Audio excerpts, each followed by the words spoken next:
भ्रष्टाचार का जड़ है सोनिया गांधी। मैंने त्याग कर दिया, सब झूठ है। वड्रा का नाम आना चाहिए। तो बुद्धू है, कभी प्रधानमंत्री बनेगा नहीं। नमस्कार, चौथी दुनिया इंटरनेट टीवी पर आपका स्वागत है। आज हम आपको एक ऐसे शख्स से मिलवाने जा रहे हैं जो देशभक्त तो हैं ही, नेता भी हैं, और सबसे बड़ी बात, ये जो भ्रष्टाचार को लेकर देश में जो पूरा आंदोलन हुआ है, उनके जनक हैं ब्रह्मा, जिन्होंने 2G के मामले को एक अपना पर्सनल फाइट बनाकर सुप्रीम कोर्ट तक मामले को पहुंचाया। सुब्रमण्यम स्वामी जी, आपका चौथी दुनिया में हार्दिक स्वागत है। नमस्ते। राजा जी को आपने जेल भेज दिया, कनी वही जेल के अंदर है। चिदम्बरम साहब का फैसला आने वाला है जी, आप इंतजार कर रहे हो बहुत बेसब्री से। जी, मैं इंतजार में तो है ही हूँ, क्योंकि इतनी मेहनत की है और उन्होंने इतनी मेहनत की है छिपाने के लिए, और सारा दोष राजा पर डाल दिए है। और राजा जूनियर पार्टनर निकला, सीनियर पार्टनर तो यही थे। और ये सिर्फ इस केस में नहीं, पर अनेक में उनका भ्रष्टाचार का है। हम तो बहुत इंतज़ार में हैं, और प्रतीक्षा इसीलिए कि क्योंकि ये वैसे भ्रष्टाचार का जड़ है चिदम्बरम, सिर्फ इसमें नहीं अनेक में। बट इसमें शुरू कर देंगे तो फिर बाकियों में भी लाना आसान हो जाएगा। तो मैं समझता हूँ कि इन दिनों में फैसला आ जाना चाहिए। और मैंने तो सिर्फ प्राइमा फेसी केस नहीं प्रूव की, मैंने तो उसकी फाइनल कन्विक्शन के लिए जो आर्गुमेंट्स देनी चाहिए वो भी मैंने सुप्रीम कोर्ट में दे दिया है। तो मैंने पूरी आशा के साथ। तो ये काफी लंबी लड़ाई है कोर्ट के इस पूरे चक्कर से। यस, कि वो फाइलें तैयार करना, फिर वो जाना, अपने लाइन में खड़े रहना, अपने वक्त का इंतजार करना, तो ये तो बहुत ही टीडियस काम है ये। हाँ, क्या काम तो बहुत टीडियस है, बट तपस्या है, तपस्या के लिए तो हम तैयार हैं। अच्छा, ये बताइए कि किस हिसाब से हम 2G स्पेक्ट्रम में 1,76,000 करोड़ रुपए का आकलन करते हैं? देखिए, इसके कई तरीके हैं। एक तो है कि जिस दाम पर लोगों ने लाइसेंस खरीदा सरकार से, और उसके बाद उन्होंने अपनी शेयर के अधिकांश हिस्से उन्होंने विदेशी कंपनी को बेच दी।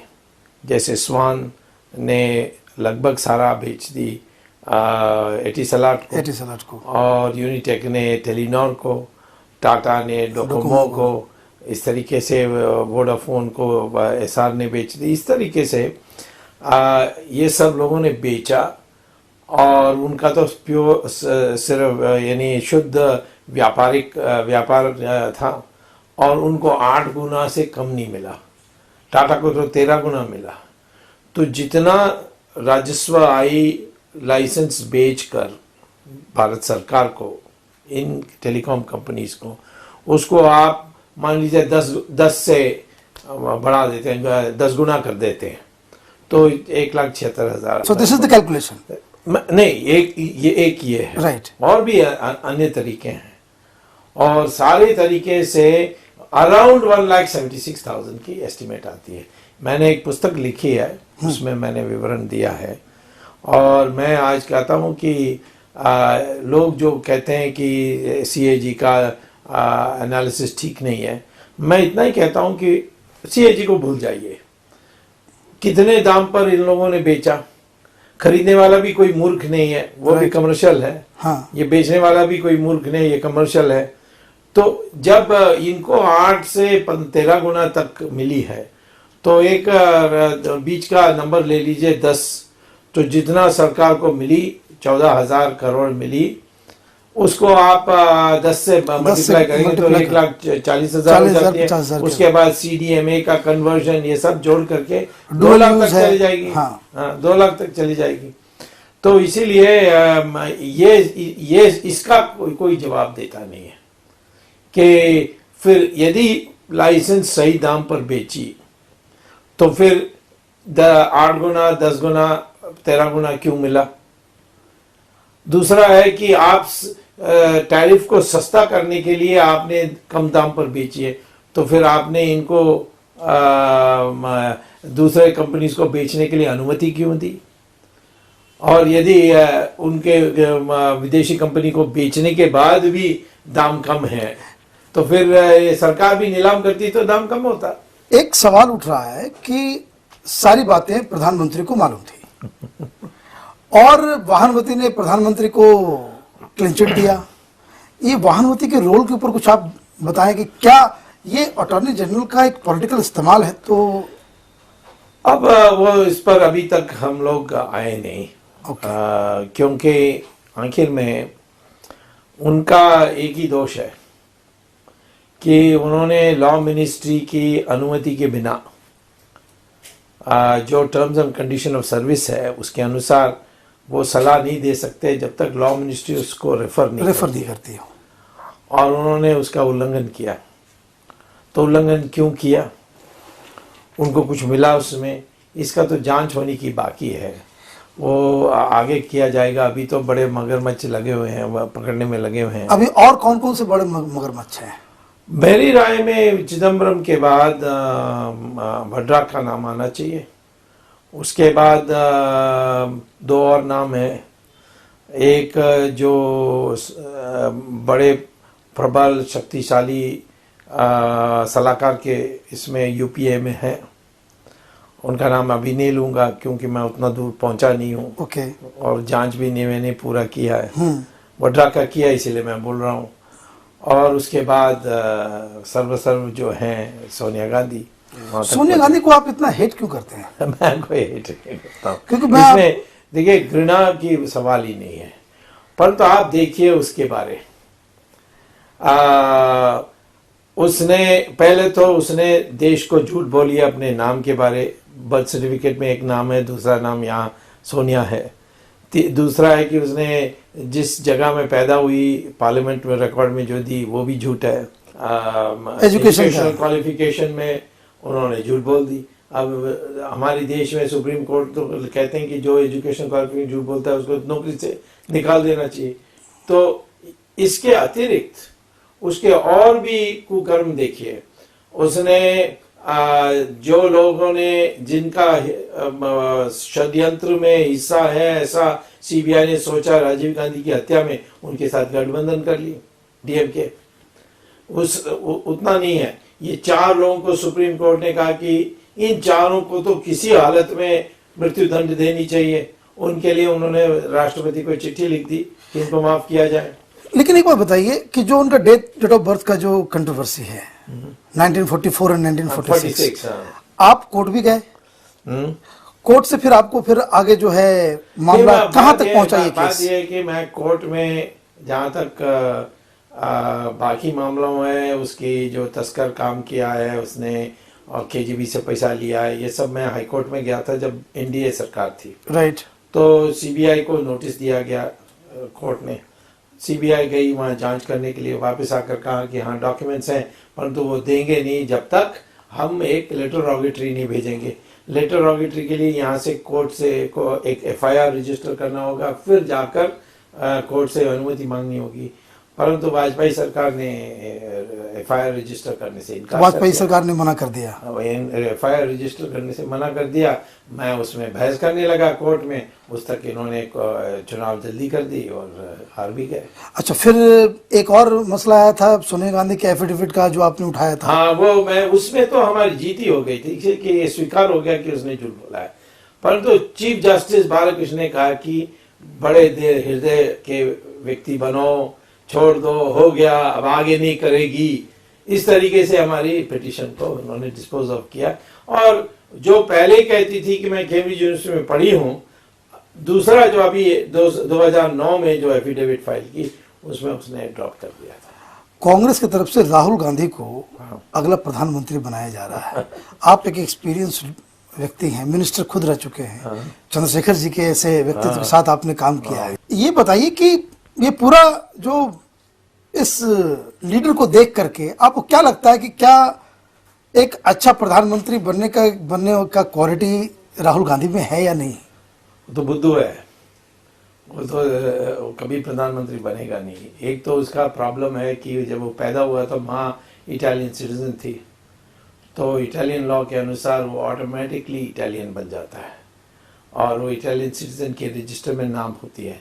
उससे हटाने के लिए उसको जो हाँ शपथ लेनी पड़ती है, उसको रिनाउंसिएशन कहते हैं, त्याग करने का उनका एक प्रक्रिया है। उसमें वो कभी उसने किया नहीं। कैम्ब्रिज यूनिवर्सिटी के कहने के मुताबिक इसके पास इटालियन पासपोर्ट है।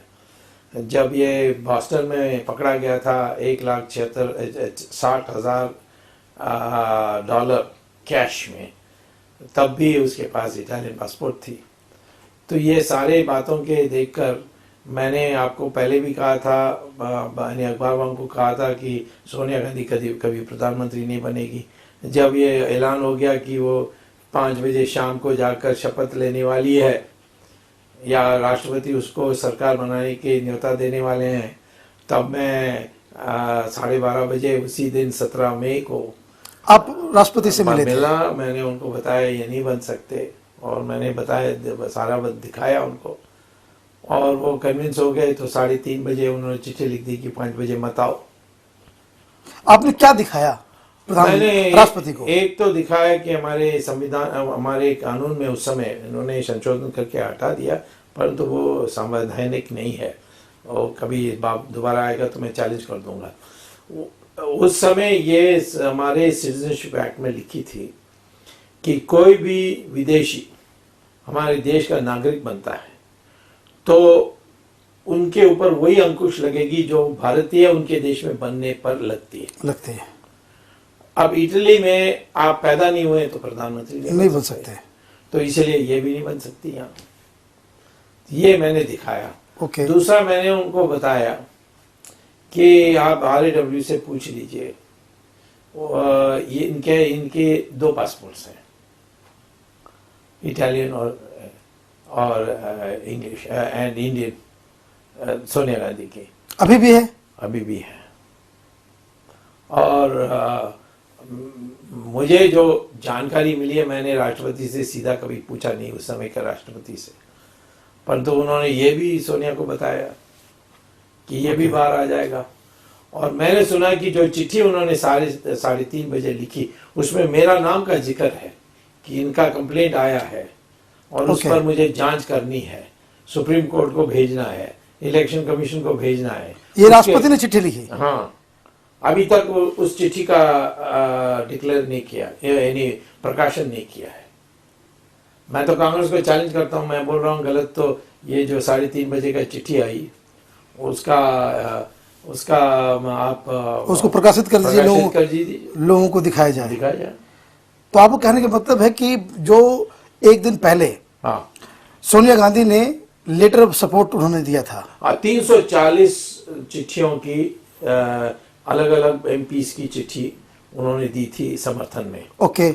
उसमें एक चिट्ठी ये था, सबने ये लिखा था, मैं फलाना निर्वाचित फलाना जगह से सोनिया गांधी के नाम का प्रस्तावित करता हूं प्रधानमंत्री के लिए। उसमें एक ये भी था कि मैं सोनिया गांधी रायबरेली से निर्वाचित सोनिया गांधी को मैं प्रस्तावित करती हूँ। तो ये जो मैंने त्याग कर दिया सब झूठ है। आपको कभी कभी डर नहीं लगता है? नहीं, मैं तो पैदा होने समय से बेड में डर रहा हूँ।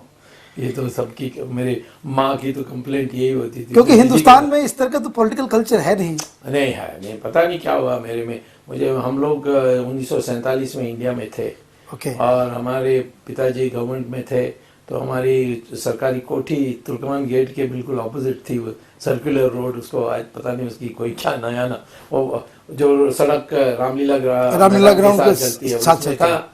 तो 1947 में जब दंगे हो रहे थे, मैं एक दिन पैदल चले गया। मैं क्या 6.5 साल का था। मैं तुर्कमान गेट के अंदर चले गया, वहाँ पूरा दिन घूम के फिर आया।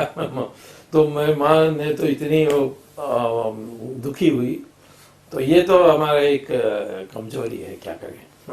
लड़ना जो है वो डरना ना डरना जो है, ठीक है।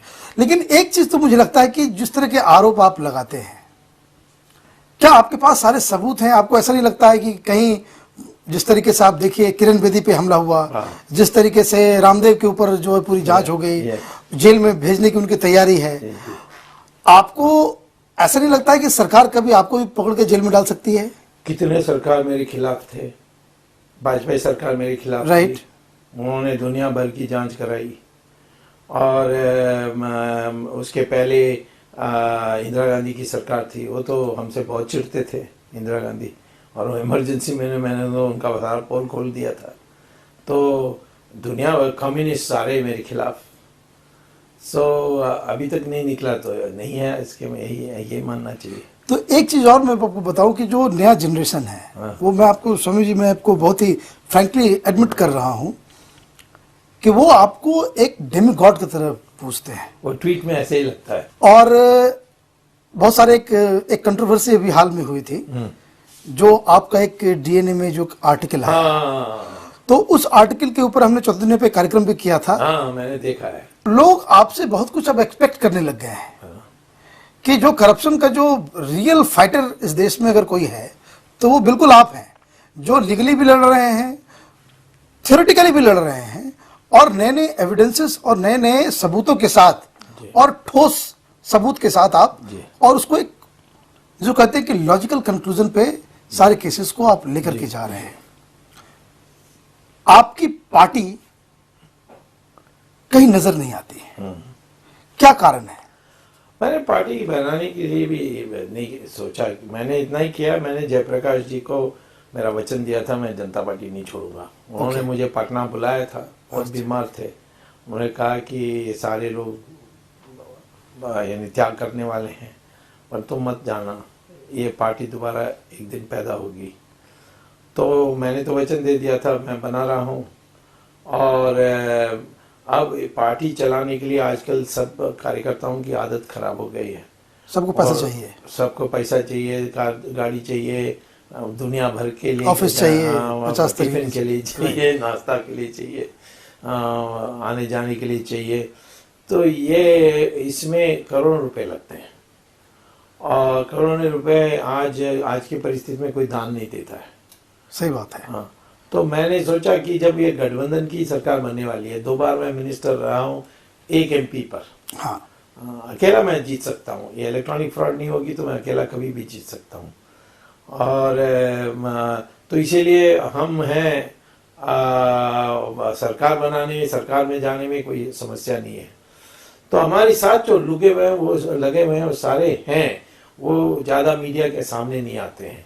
नहीं तो इतना मैं दौरा, इतनी मीटिंग्स और ये सारे अभी नहीं कर सकता हूँ। लेकिन एक खबर ये भी चल रही है पॉलिटिकल सर्कल्स में कि आप शायद हाँ, ये चिदम्बरम के फैसले के बाद हाँ, भारतीय जनता पार्टी, ये भारतीय जनता पार्टी के कई लोग की विरोध है मेरे आने में, बट जहाँ तक संघ परिवार है उनका पूरा और समर्थन जो है। हिंदुत्व है और जो ये साधु संत लोग हैं, ये सारे सोचते हैं कि आप बीजेपी का हिस्सा बनना चाहिए। मैं बन जाता, मैं तो पहले जनसंघ ही था। हाँ, 1980 में मुझे सरसंघ चालक उस समय थे बाला साहब देवरस, उन्होंने मुझे बुलाकर कहा कि वाजपेयी जी कह रहे हैं कि किसी हालत में स्वामी को हम बीजेपी में आने नहीं देंगे, तो आप फिलहाल कुछ और करिए। तो अभी जो विरोध हो रहा है, हाँ, वो जरूर वैसे लोगों से हो रहा होगा जो स्ट्रेटजिशियन हैं, बड़े वकील हैं, या उनको ऐसा लगता है कि भाई कोई दिमाग वाला आदमी पार्टी में आ जाएगा तो उनकी जो है स्थिति खराब हो जाएगी। कई लोग ऐसे हैं जो राज्यसभा गए हैं क्योंकि वकील हैं, उसमें हम कोई कम नहीं है। हाँ, कोई ऐसे गए हैं कि हम बुद्धिजीवी हैं, हम उसमें भी कोई कम नहीं है। कोई ऐसे कहते हैं कि हम आम सभाएं कर सकते हैं। मैं तो देश भर में आम सभा अभी भी कर रहा हूँ, उस समय भी करता था, आज भी कर रहा हूँ। तो दूसरा, और आखिर में मैं समझौता कर नहीं करूँगा।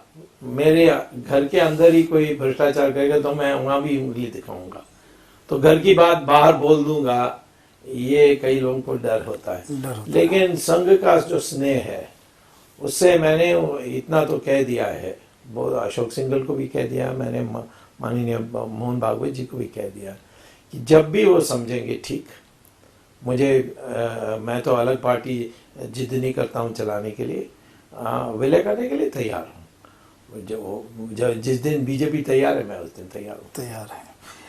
उस आर्टिकल पे वापस आते हैं, हाँ। जो डीएनए में आया। जी जी। देखिए, मैं इसलिए ये सवाल पूछ रहा हूँ, बहुत एक इमोशनल सवाल मैं कर रहा हूँ कि देखिए, मुसलमानों को बहुत आहत हुआ इस आर्टिकल को पढ़ के। हाँ। मैंने आपके आर्टिकल को डिफेंड जरूर किया, लेकिन जो मैं जनरल लोगों से मैंने बातचीत की कि एक तो प्रोपेगेंडा फैल गया, आर्टिकल में जो कुछ नहीं था वो भी लोगों तक पहुंच गया, है ना। तो ये आपको नहीं लगता कि आपके जैसे व्यक्ति को इस तरह के कमेंट से दूर रहना चाहिए, थोड़ा बचना चाहिए? कौन सा कमेंट? देखिए, अधिकांश समस्या तो अनुवाद से हुआ है। जो उर्दू में अनुवाद हुआ है, जो हिंदी में अनुवाद हुआ है, जो कन्नड़ में अनुवाद हुआ है, उसमें उन्होंने तोड़ मरोड़ के, और जो सोनिया गांधी के हितैषी लोग हैं उन्होंने मेरे ऊपर केस डालने के लिए उन्होंने झूठा बोल दिया। परंतु मैंने ऐसी कोई बात नहीं कही। मैं तो इंतजार कर रहा हूँ कि कोर्ट में मुझे कब मौका मिलेगा बहस करने के लिए, क्योंकि मैं चिकनाचूर कर दूंगा इनका केस। हाँ, वो तो ऑब्वियस है। मैंने ये नहीं कहा कि मुसलमान को राइट नहीं है। हाँ, राइट। जवाहरलाल नेहरू ने जब पहला कॉन्वोकेशन एड्रेस 1948 में अलीगढ़ मुस्लिम यूनिवर्सिटी में दिया, उन्होंने यही कहा मुसलमान के लोग के कई नेता कहते। परसों भी टाइम्स ऑफ इंडिया में फ्रंट पेज में जो सूफी मुसलमान हैं उन्होंने कहा कि हम सब हिंदू से आए हैं, इसीलिए हम लोगों को हिंदू के साथ रहना चाहिए। मैं तो कहता हूं कि जो ये स्वीकार करेगा उसको हम अपना परिवार का हिस्सा मानने के लिए तैयार हैं। तो मैंने कहीं मुसलमान के प्रति कोई नफरत पैदा करने की कोशिश नहीं की। एक और सवाल जो पॉलिटिकल सवाल है कि आडवाणी जी रथ यात्रा पे जा रहे हैं। ऑब्वियस सी बात है कि वो प्रधानमंत्री के लिए फिर से अपनी दावेदारी दे रहे हैं, चाहे वो प्रेस में कुछ भी कहें। आपको नहीं लगता है कि अभी भ्रष्टाचार के खिलाफ जो है इस देश में एक अच्छा माहौल बना हुआ है कि विपक्ष, अगर खास करके बीजेपी ढंग से स्ट्रेटजी बना के चले तो कांग्रेस 50 सीट तक भी जी वो सिमट कर रह जाए? आपको, आपके एनालिसिस में क्या लग रहा है कि क्या आडवाणी जी की ये फैसला ये कोई गलत रास्ते पे तो नहीं जा रहा है? वो तो परिणाम से पता लगेगा। मैंने पहले ही कहा था कि 3 रास्ते हैं आजकल, आज की वर्तमान परिस्थिति में जहां भ्रष्टाचार का विरोध हो रहा है। एक बाबा रामदेव जिन्होंने आम जनता को इकट्ठा किया और कर सकते हैं, आज भी कर रहे हैं और नो डाउट। हाँ। दूसरा है कि नए कानून बना करके लड़ सकते हैं, वो अन्ना किया है। और तीसरा है मेरा कि आज के वर्तमान कानून में ही हम लोगों को दंडित कर सकते हैं। हाँ, तो यही 3 है। अब पदयात्रा करना, वॉकआउट करना, ये सब, ये तो मुझे नहीं लगता है कि पब्लिक में उसका कोई असर है।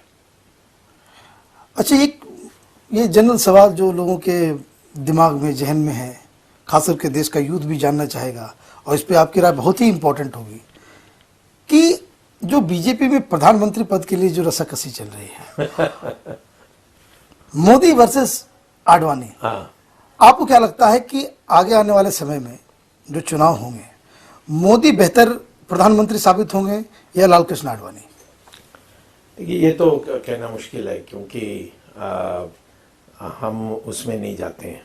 कौन बनेगा प्रधानमंत्री, मेरे अनुभव में मैं कभी नहीं सोचता था कि चंद्रशेखर, हालांकि मैंने ही बनाया था राजीव गांधी से मिलकर, चंद्रशेखर कभी प्रधानमंत्री बनेंगे, क्योंकि उनका जो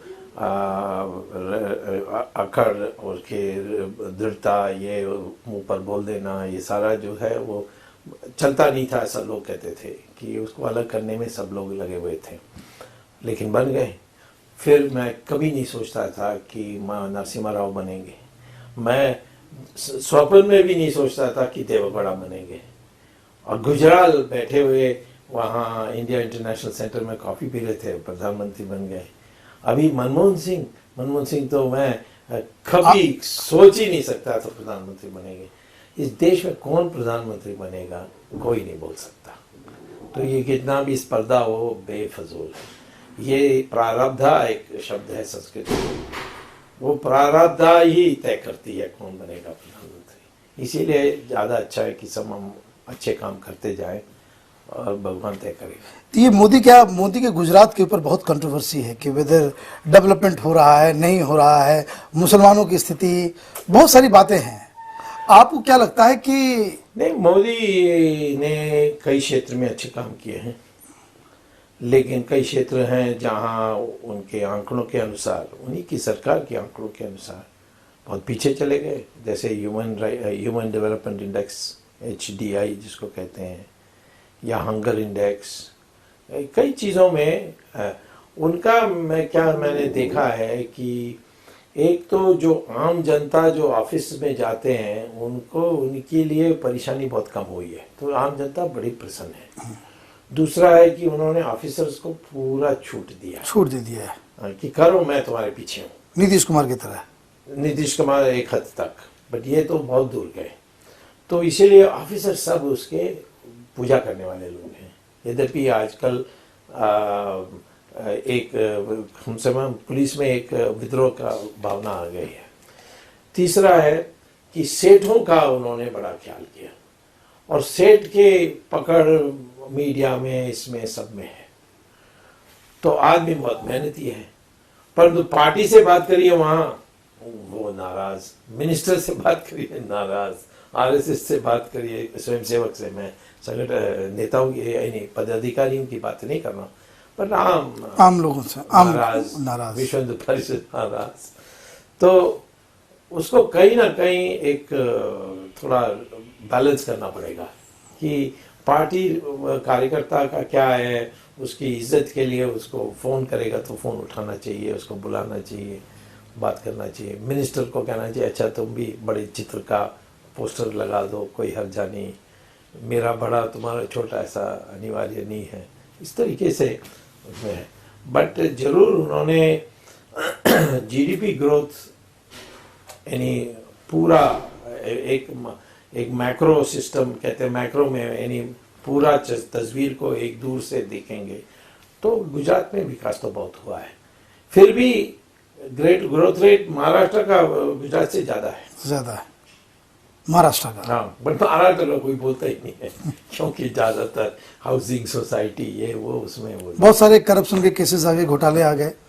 गुजराती वैसे बहुत मेहनती लोग हैं, और कोई सरकार भी नहीं होगी तब भी वो विकास करेगी, ऐसा समाज है।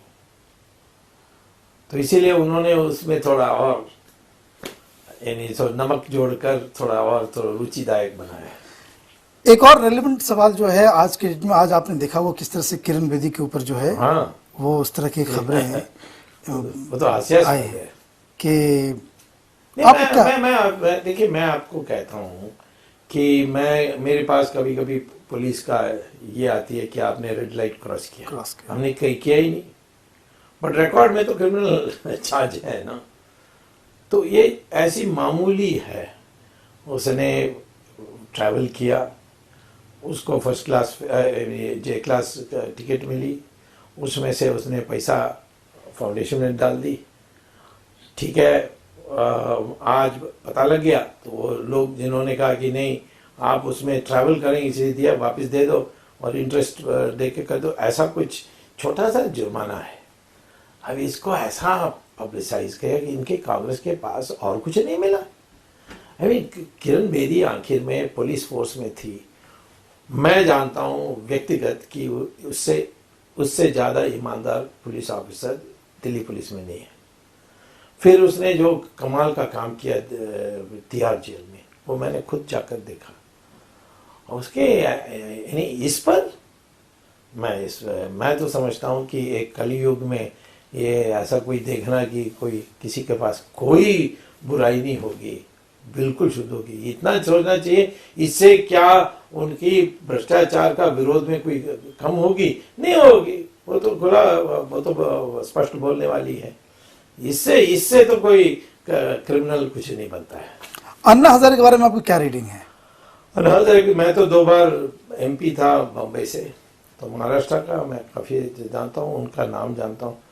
वो बहुत राष्ट्रवादी व्यक्ति हैं, वो फौज में रहे ना, इसीलिए वो गर्म हो गए वो कश्मीर के मामले में कि उसका खून उबल गया। उबल गया। हाँ, तो मैं ये समझता हूँ कि जहाँ तक उसकी राष्ट्रवाद झुकाव है उसमें मुझे कोई संदेह नहीं। जहाँ तक वो उसकी वो किसी के हाथ में बिकेगा नहीं, उसमें मुझे संदेह नहीं है। परंतु अकेला रहा है। अब ये सारे वामपंथी लोग उसके इर्द गिर्द हो गए हैं, तो वही उनको ले डूबेगा। एक बात। दूसरा है कि उनका एक ही बात है, जन लोकपाल बिल, उसमें वो अधिकांश इम्प्लीमेंट हो जाएगी, तो भले कितना भी कहते रहे नहीं नहीं पूरा नहीं किया, उनका सारा मूवमेंट टेंटे फेस हो जाएगी। जैसे ये लोकपाल बिल आता है तो ये लोकपाल बिल आ जाए, उसमें जो मोटी बात है उनकी सैंक्शन, उसमें वास्तव में जन लोकपाल बिल की मैंने विश्लेषण किया, उसमें एक ही अच्छी बात है, बाकी सब कई ऐसी बातें मैं कभी स्वीकार नहीं कर सकता। जैसे कमेटी बनानी चाहिए, उसमें मैग्सेसे अवार्ड के लोग ही होनी चाहिए, नोबेल प्राइज के लोग होनी चाहिए। अभी कौन सी दुनिया में ये रहते हैं।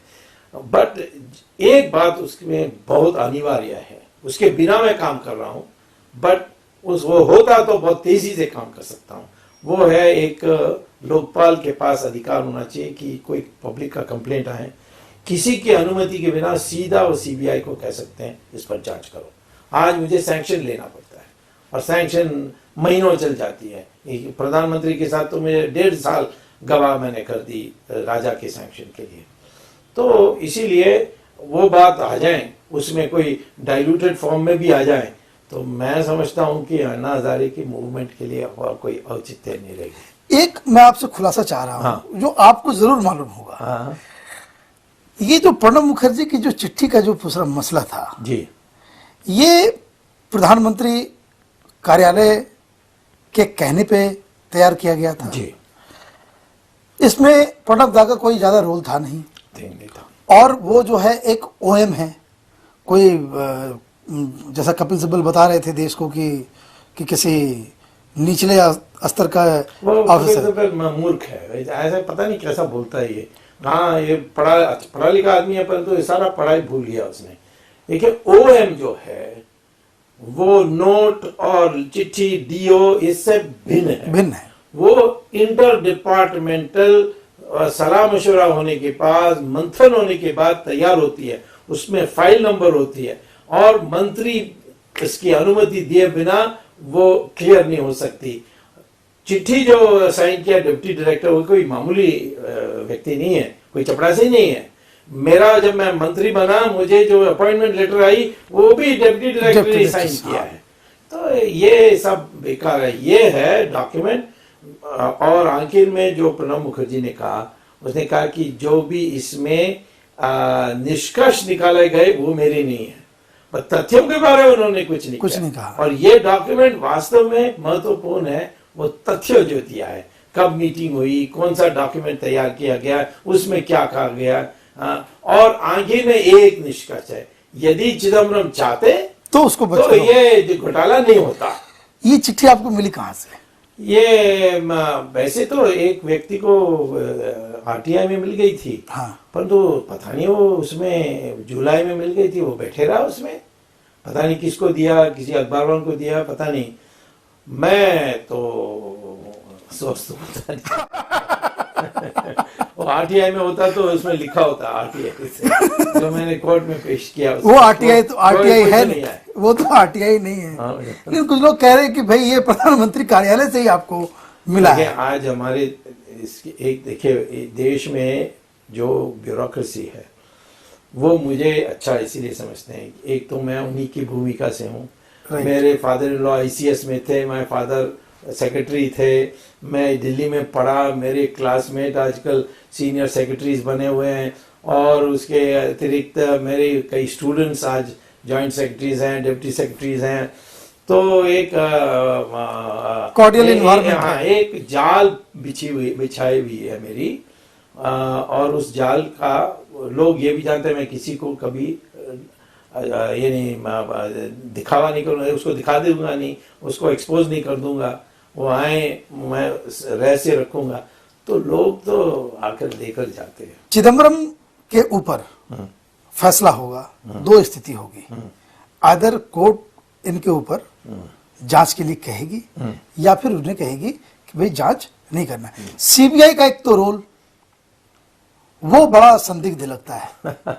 नहीं, वो आश्चर्य नहीं है उसमें, क्योंकि ये सारे आईपीएस ऑफिसर्स होम मिनिस्ट्री की उनकी कॉन्फिडेंस रिपोर्ट वही बनाते हैं, वो तो जन्म भर उनका पूरा करियर खराब कर सकते हैं, तो वो इसीलिए लगे हुए हैं। दूसरा है कि एक आंख का शर्म है, रोज चिदम्बरम सीबीआई डायरेक्टर का दफ्तर जो नॉर्थ ब्लॉक में है वो तो उसी लाइन में है जहाँ चिदम्बरम की दफ्तर है। हाँ, वो बुलाते रहता है, ये मामला वो मामला, और फिर पूछने लगता है, तो एक आंख की शर्म भी है।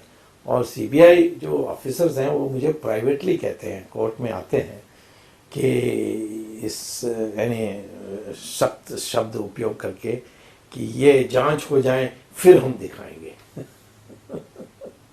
तो मुझे भी आश्चर्य नहीं है सीबीआई से करिए। और दूसरा है कि सरकार का पूरा यानी फैसला है कि चिदम्बरम को बचाना है, क्योंकि चिदम्बरम सबका फाइनेंस की अरेंजमेंट विदेशों में कैसा करना उसमें उसने मदद की है। एक हम लोगों ने स्टोरी की थी कि जब आपका केस जब शुरू हुआ, he met one of the lawyers इस केस के ऊपर।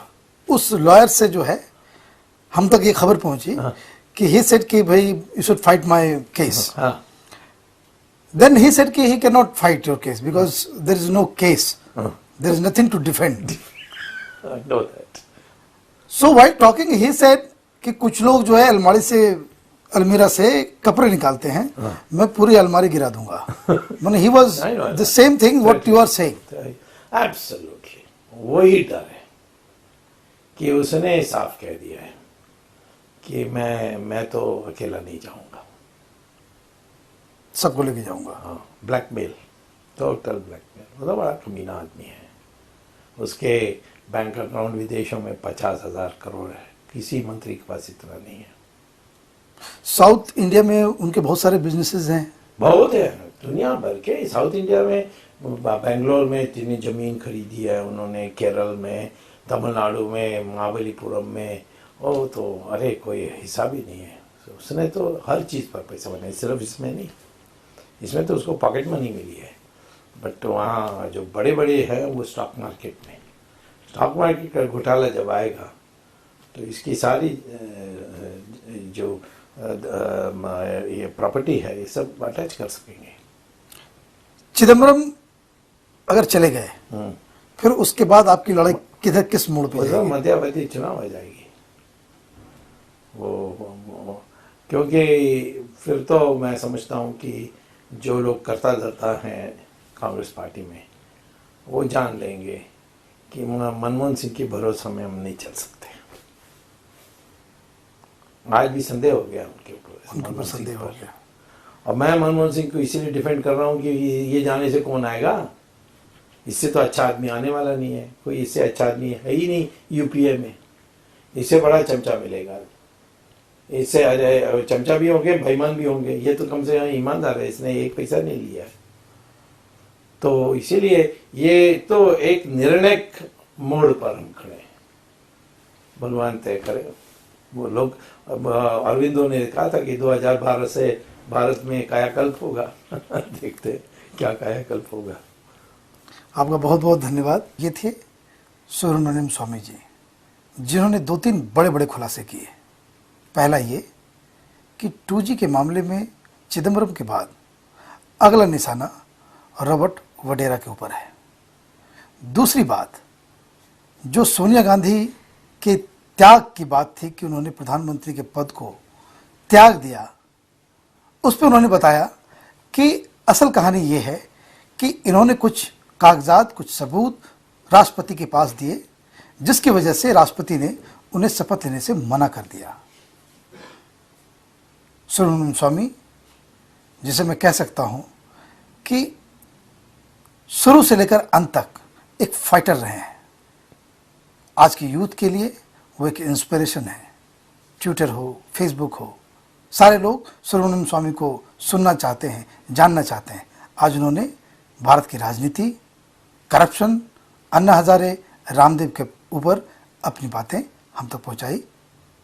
आप चौथी दुनिया इंटरनेट टीवी लगातार देखते रहिए। हम इस तरह के कार्यक्रम के साथ आपके पास फिर से हाजिर होंगे। नमस्कार।